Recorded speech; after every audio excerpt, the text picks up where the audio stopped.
Good morning, everyone. Welcome to Linda Sue Plants for You. This is just a quick message to you to let you know that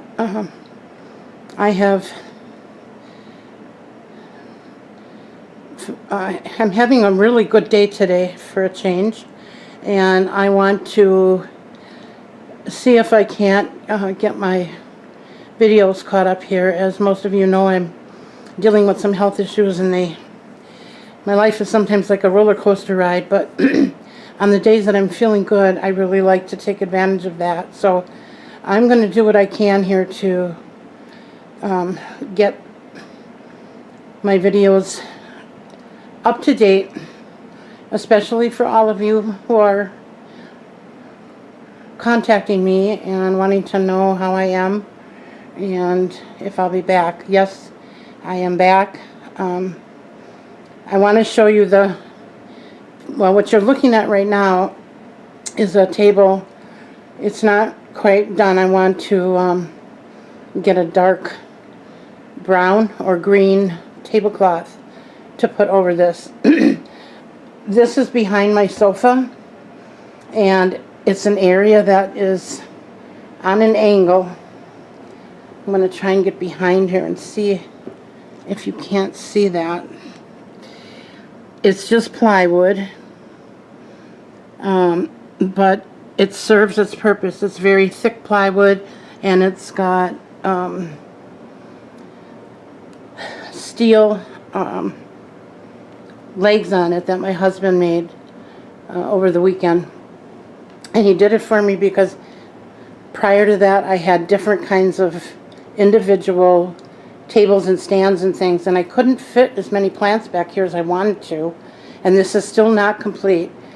These are just some of the plants that I wanted to get up here because of the lighting in the room and the look that I'm going for. Eventually I want this whole corner to be full of greenery.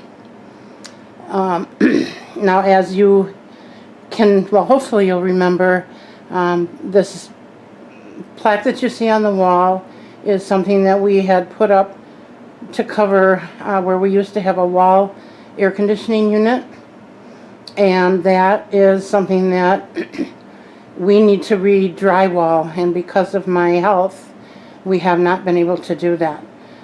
So for a temporary fix, I just put that up there as it was an old piece of wood we had laying around. I threw a coat of white paint on, and the black thing that you see on the front here, I don't know what you would call it, but it's got butterflies, and it's just very pretty. And then I went to Stein's and got some little baby pots, and what I used to have in here were my air plants.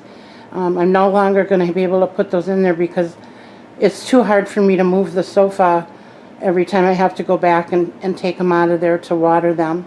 But I'm just going to leave this the way it is anyway because I like how it looks. And like I said, eventually these plants that are there, my rubber tree and my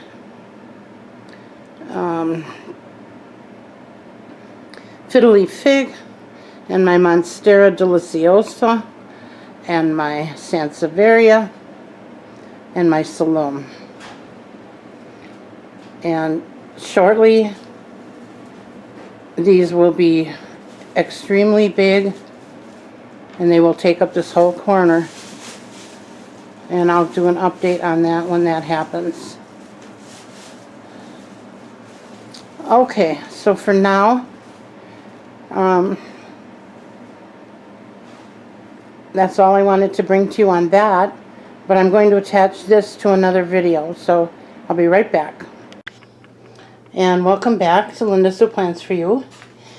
Okay, the rest of this video is going to be devoted to my daughter. I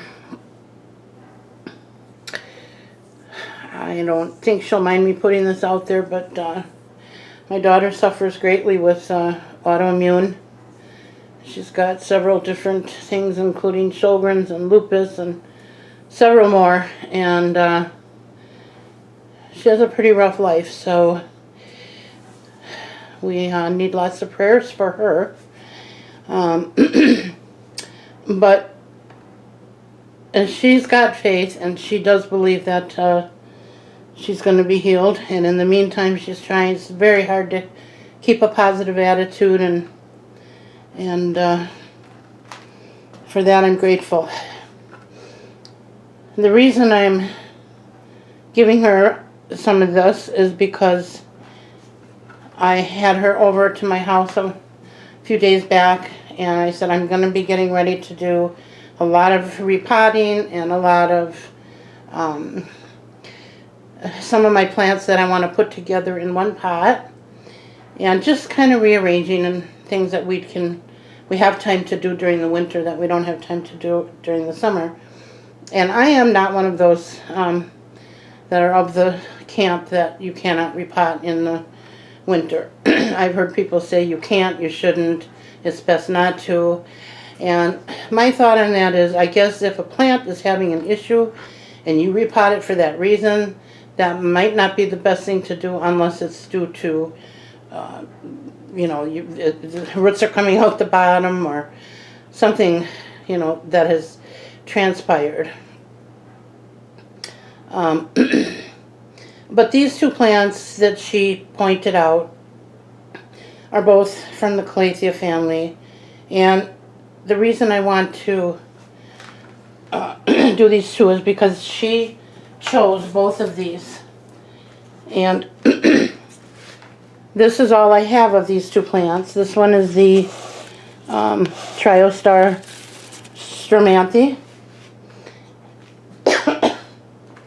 and this one is the Calathea Lubbersii, I believe is the way it's pronounced. And what I want to say about these plants is this. And I found this information on the internet, and I'm going to give the credit to the place I got it from. But according to the joyofplants.com in the UK, the Calathea is symbolizes a new start. And it comes from the term comes from it turning over a new leaf. And I believe that probably that comes from the fact that they close up at night and they open up again in the morning. So at night all these leaves will be pointing up to the sky, straight up, and then in the morning they'll lay back down. And that is kind of a new start, isn't it? She did not know that about these plants when she chose them. So I'm mentioning this about my daughter because I want everyone to know that I think it was an omen. I really believe that the fact that she chose these two to get cuttings from, I believe there's something to that. So I'm excited to do this for her, and I guess we will just get started. I've never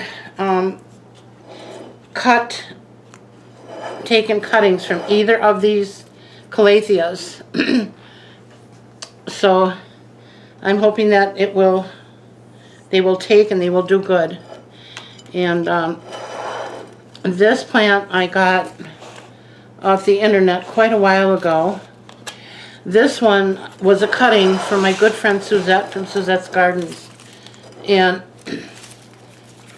I don't know if you can see the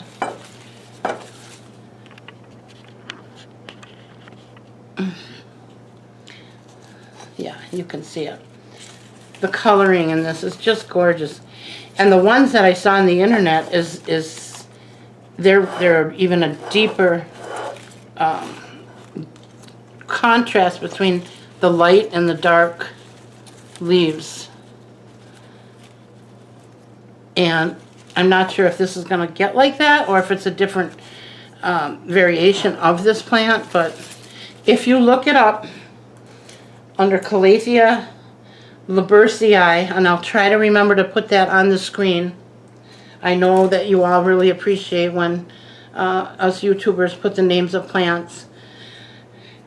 And one of these days I'm going to make a list and keep it by my computer so that I can do that every time I have a video. I know it's very helpful to the newbies in the plant world. The problem is I don't usually write it down, and the spelling, although I might come close, it might not be correct, and I do not want to misspell anything. So that's really why I haven't done it up till now. But I'm trying to turn over a new leaf. No pun intended there. And see if I can't be a little more helpful on my videos when it comes to the names of plants and also the care. And before I start cutting into these, I want to also let you know, I hear a lot of information about these plants needing to be in high humidity and mist them and keep them moist. And folks, again, and I can't stress this enough, I don't speak for everybody. I only speak for what I know and how my plants do in my environment. And my Calatheas are all on one table. Now they are starting to outgrow that table, so things might change. Maybe I will need to do what others are saying that we should be doing. But as of right now, my humidity level runs anywhere between 50 and maybe 69%, unless it's extremely cold out. When we start getting nor'easters here in Wisconsin, and the wind is coming from the northeast and it's below zero, and the furnace is running, then obviously that sucks all of the moisture out of the air. And if and when that happens, and it doesn't happen every winter, but when it does, I usually just put a pot of water on the stove and I let it simmer, and it puts so much moisture in the air that the water is dripping down the windows. So, but again, that's something that I rarely do. I do not miss these plants at all. None of my Calatheas. In fact, when I first started collecting those, and I was doing that, I was killing them. I purchased two of the plants. Well, one of them I purchased 3 times, and one of them I purchased twice. And like I said, when I kept them moist and when I sprayed them, I was killing them. So I quit spraying them, and I saw an improvement. And then I started to let them get on the drier side before I watered them, and I saw even more of an improvement.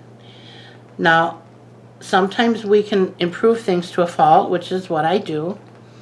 And unfortunately, I've got another Calathea, I believe it's the medallion, and it's got some browning on the edges because it dried out too far. It wasn't because I misjudged the dryness of the soil.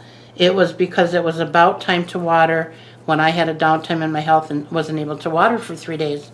So that's not a good thing to happen, but that is the truth about what happened. Otherwise, if I was able to just stay on this every day the way I'd like to, I don't believe it would be a problem. And again, that's just me, so please, do your research, and you might have a different type of environment and different type of light, I don't know, but that's what works for me. And I just use regular potting soil, my normal mix, which I'll go through as I'm filling the pot, okay? Now let me just make sure that you guys are getting a good view of what I'm going to do.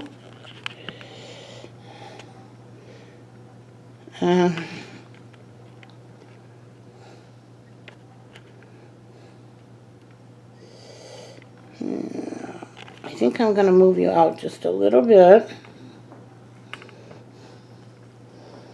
I know I've had some people say that they weren't able to see the whole plant, so let me just move you up a little bit. And because you really don't need to see the table. Hopefully that'll do it. Okay. So like I said, the first one we're going to do is the TriStar Stromanthe. And I thought that would be beautiful in this pot. And by the way, these are pots that were my daughter's. She brought home to me because she had a bunch of extra pots, and she said, Mom, do you want some of these?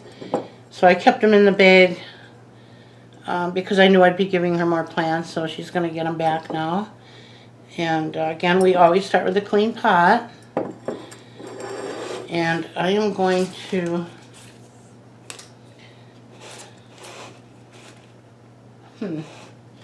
there it is.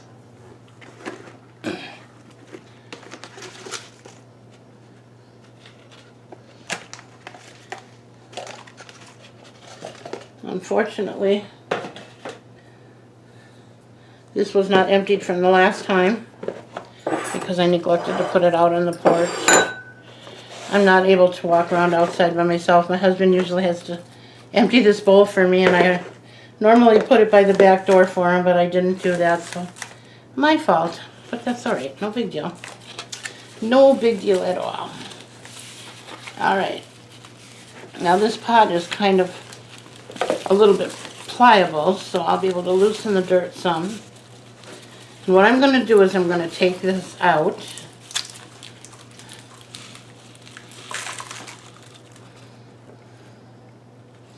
I want to inspect the roots, and as you can see, I hope you can see, they're all the way down to the bottom, and there's quite a few of them. It's not by pot bound by any means, but it's getting to where it's filling up this pot. Now normally if I pulled this plant out and I saw the roots like that, I would be putting this in a little bit bigger pot. But because I'm going to take part of this plant out, I don't have to do that. Now I did bring my root loosening tool, which you all know is my butter knife. What I forgot to get was my butcher knife, so I'll be right back.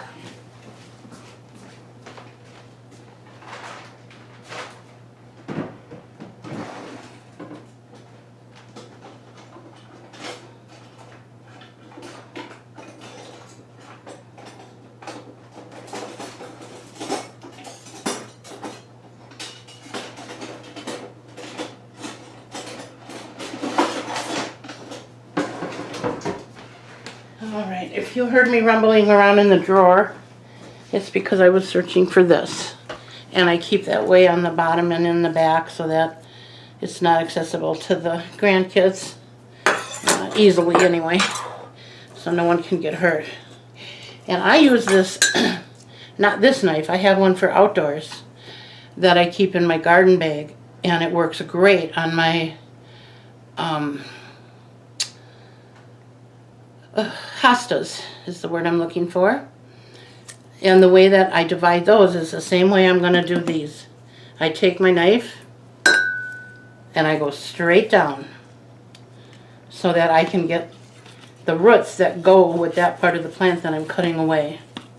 If you cut on an angle, you're very likely to lose a lot of your roots that are attached to the piece that you want to pull out. So you always want to go straight down when you're trying to divide via the roots, okay? Hopefully that makes sense. So I'm going to try to do this right down the middle, I think. Now, I better take a few minutes to just look at these here and see what's connected to what.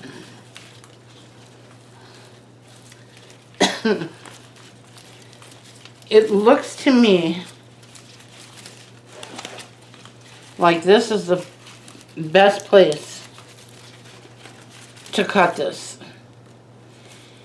And if you're going to try this at your home, the thing you want to make sure of is like this piece right here, and hopefully you can see what I'm doing here. This piece could belong to either side here. I'm not quite sure which side it belongs to. It feels like it's going with this one. So that's what I'm going to do.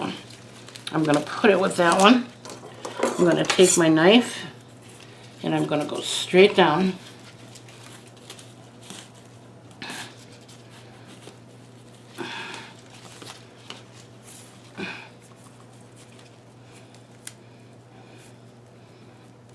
And this is a fairly fast-growing plant. I mean, it's not one of those that when you go to bed at night, you get up in the morning and it's 3 inches taller. But it's a pretty good growing plant, so I'm not worried. What I don't want to do is end up with a hunk of this in my hand with no roots. That would not be good. And I'm not sure if this can be propagated by water. I think it is. I think it can, but I'm not positive on that. So the last thing I want to do is pull out a hunk without roots on it. I can feel the roots cutting. I'm trying to make as clean a cut as I can to do the least amount of stressful damage. And hopefully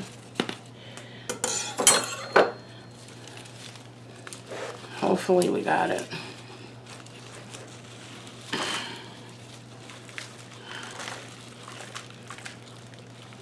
And I do.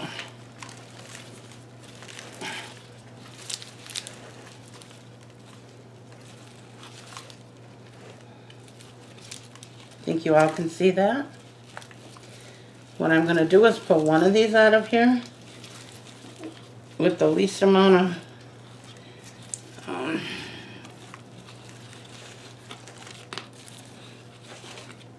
destruction to the root ball.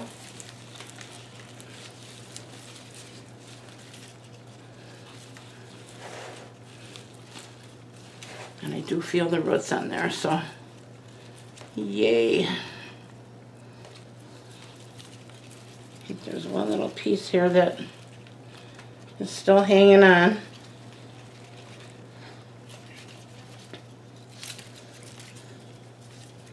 There we go. Look at that. Now that's a root system.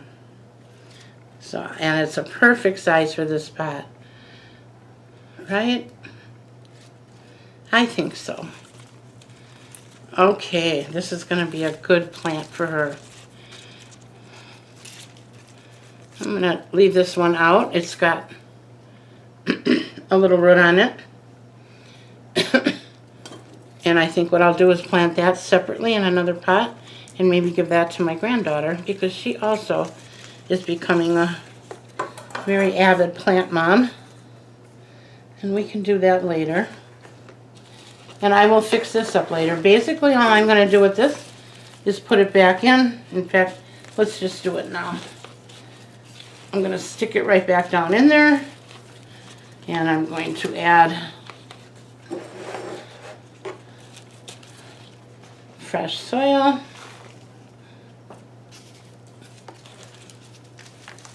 And what plant doesn't like fresh soil now and then?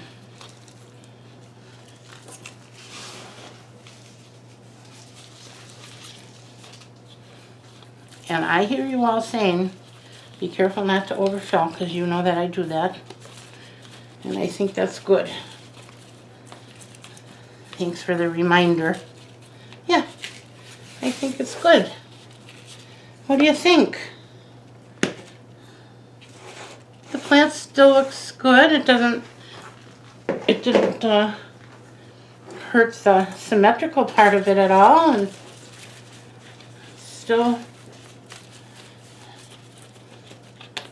it's still doing good. Right? All right. So I'll put that away later. I just can't seem to do this without making a mess. But that's okay. Oh, I did lose one leaf. But that isn't looking real great either anyways. I think I'm going to cut that off, make a new cut in there and stick it in rooting powder and see what it does. I don't think it's going to do anything because there's no nodes or anything on it, but I don't know. We'll put it with this one and see what happens. Okay. I do have a drainage hole in here, as you can see. So let's put some soil in.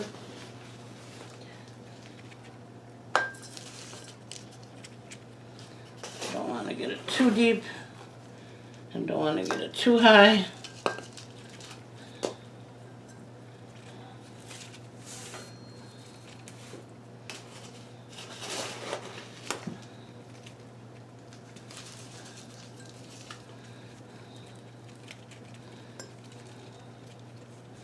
Yeah, that's a good amount of roots there. That should go good. Oh, okay.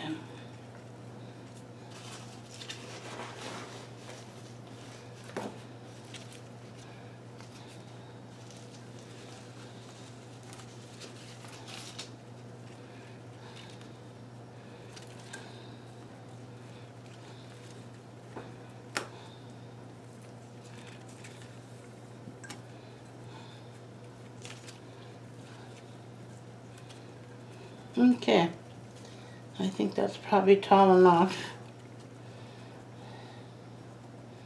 I'll have to give it a watering and then that should hold it up. Right now that soil is extremely dry. I've been trying to let everything dry out as much as possible because we had such a horrendous outbreak of fungus gnats this summer. And just about the time I thought I was rid of them and wasn't seeing any, I saw 2 little tiny specks that I almost didn't catch, but I did, and I realized they were baby fungus gnats. So some of them were still, something did hatch, but I don't think too many made it, hopefully. Hopefully we're done with those now. Okay, I'm going to get my water.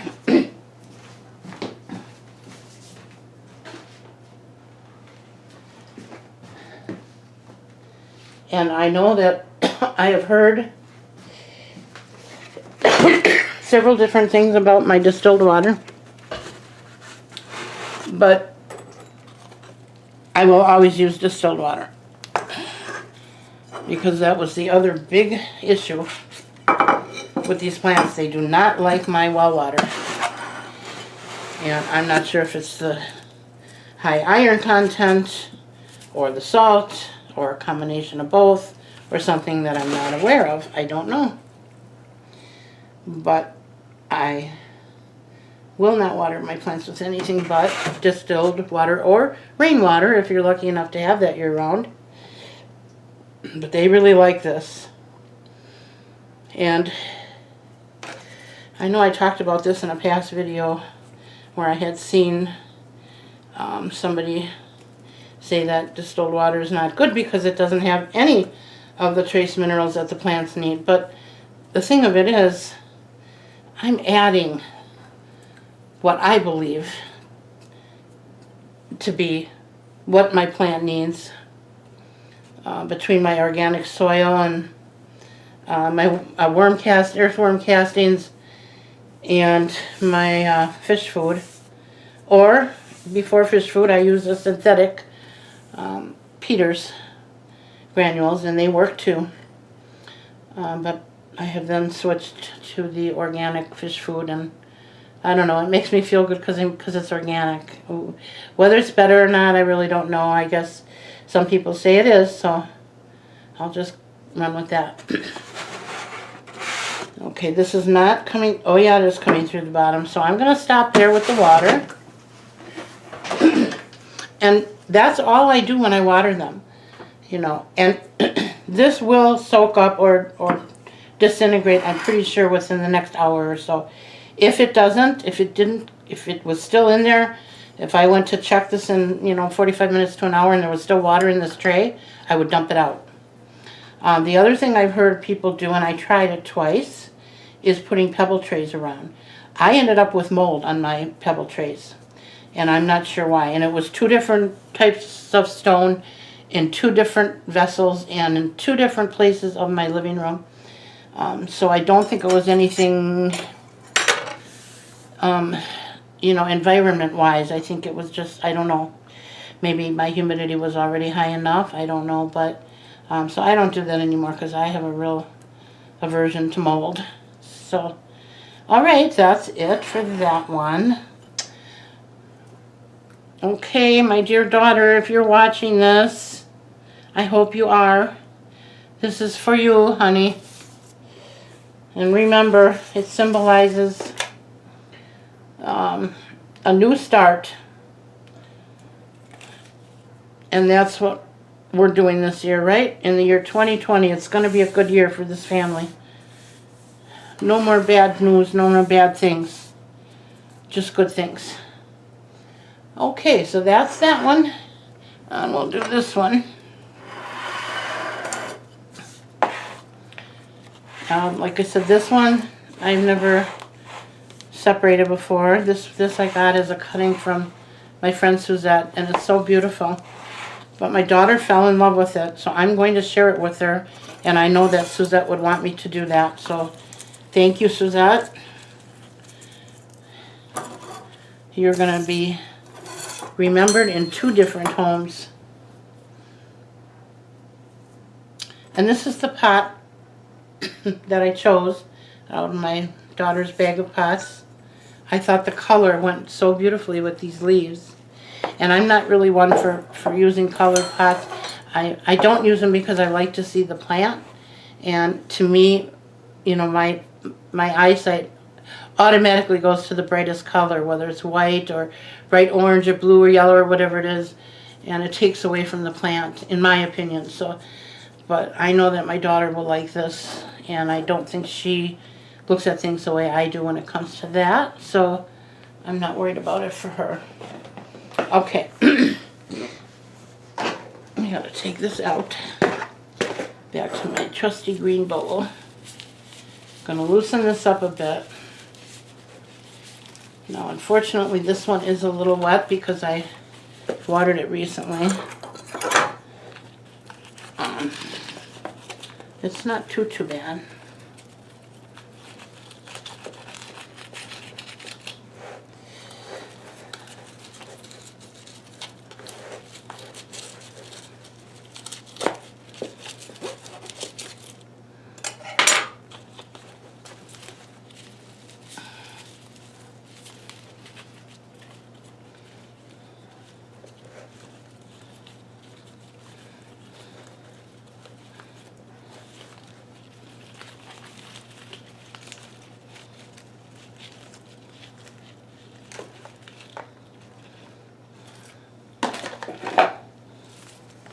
Oh my goodness, look at the roots. Wow, that is amazing. I haven't had this plant very long. Not very long at all. It's really grown a lot. Very healthy.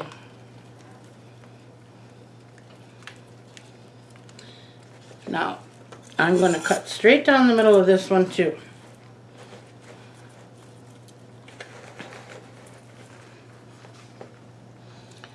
You know, part of the problem when you're trying to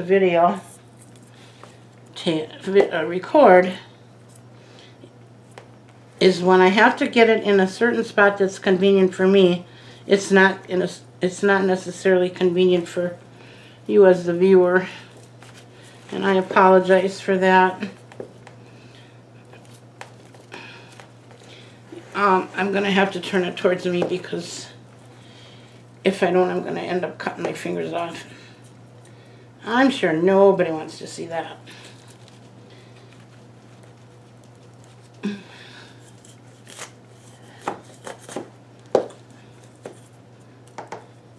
I think I got it.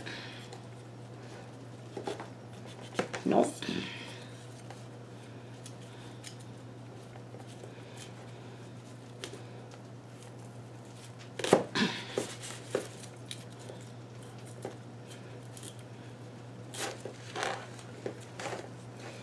There.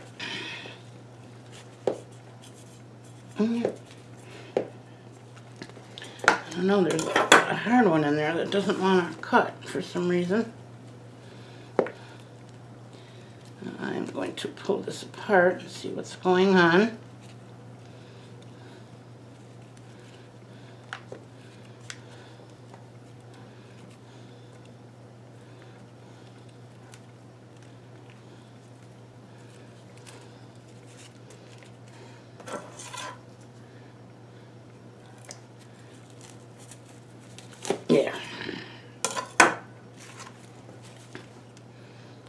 Okay, I got it.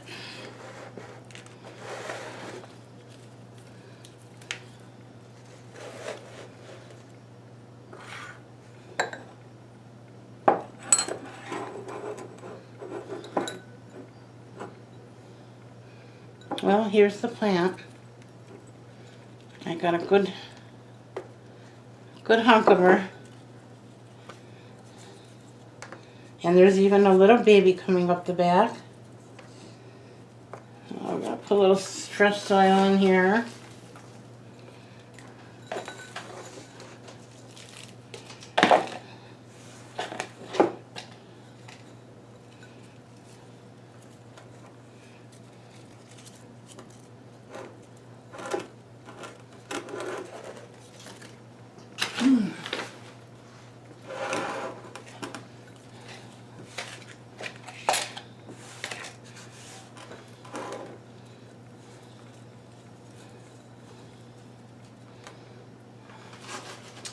And I think she'll be fine.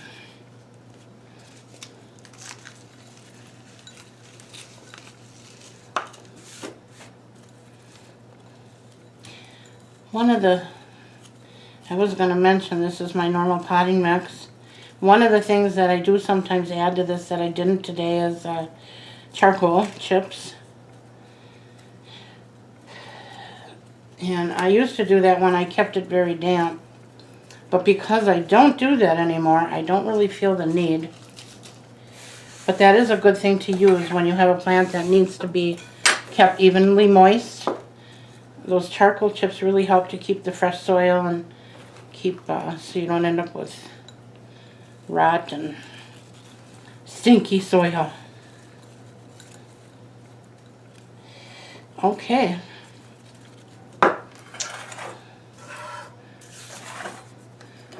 Clean up my mess a little bit anyway. What do you think? I hope you all will comment in the comment section and tell me what your thoughts are and tell me what you think of these beautiful Calatheas. I'm going to finish up putting mine back in a pot and go put them back in their home where they're used to being, and hopefully they won't be in too much shock. I think they'll be fine. And as I said earlier when we were talking about repotting, you know, I've been raising plants my whole life with a few downtimes, but I have never had an issue with repotting a plant in the winter. And I know it's not the optimal time to do it, but you know, I have my thoughts on that too, because sometimes I feel like if you're doing it during their time when they're growing and they're putting out new shoots, and then you repot them, maybe that does put them in shock. I don't know. Maybe it slows them down. I'm sure there's somebody on the internet that has scientific proof behind some of these theories. But I have to say that for me, it has never been a problem. It really just hasn't. I've never had a problem, a plant go into shock or even slightly deteriorate after repotting it. So again, for me, it's never been an issue. If that has been an issue for you, we'd love to hear about it, because we don't want to steer people the wrong way either. And it's always good to have, you know, more than one idea. Alright, so I hope you enjoyed this video, and I hope you all come back for the upcoming videos. I've got quite a few planned, as I always say, and I always do. And I'm hoping that I can get another one up tomorrow. I have a huge cactus repotting that I'm going to be doing here coming up in the near future. But I need my husband home when I do it, so he has been laid off here, but he's been very busy, and he's about to return to work on Monday, so I'm not sure when I'll be able to get that done, but hopefully soon. And what else? I think that's it for today. I hope y'all have a wonderful week, and I know it's going to be hard for a lot of us, a lot of you that are probably still kind of half in holiday mode. I know I have been thinking all day today that it was Monday, and it was actually Sunday, and I'm sure there's more of you out there that are doing the same thing. Also, I wanted to give a shout out for a couple of other YouTubers here. Kathleen Murphy is she's an avid YouTuber, and she's got a lot of plants. And she could use our help, folks. She's kind of, she's in the lower numbers the way I am, and I'm okay with that. I mean, if it takes me the rest of my life to get up to 1,000, that's okay too. But I like to see people, I like to help them grow their channel. And it's just Kathleen Murphy. And she's got a lot of different plants, and in the summertime she does have some outdoors, quite a few. So you might want to check her out. And the other one was Peggy's Tropical, oh no, is it Tropical Plants or Tropical Garden? And I don't have my phone next to me. It's Peggy's Tropical Plants, I believe. But I'm sure if you type in Peggy's Tropical, it'll pop up. She's got some really beautiful plants and decor, and if you're into the more contemporary look, that is her home. It's all, like white on white, and she's got a very talented knack for decorating, and she has a lot of really nice plants.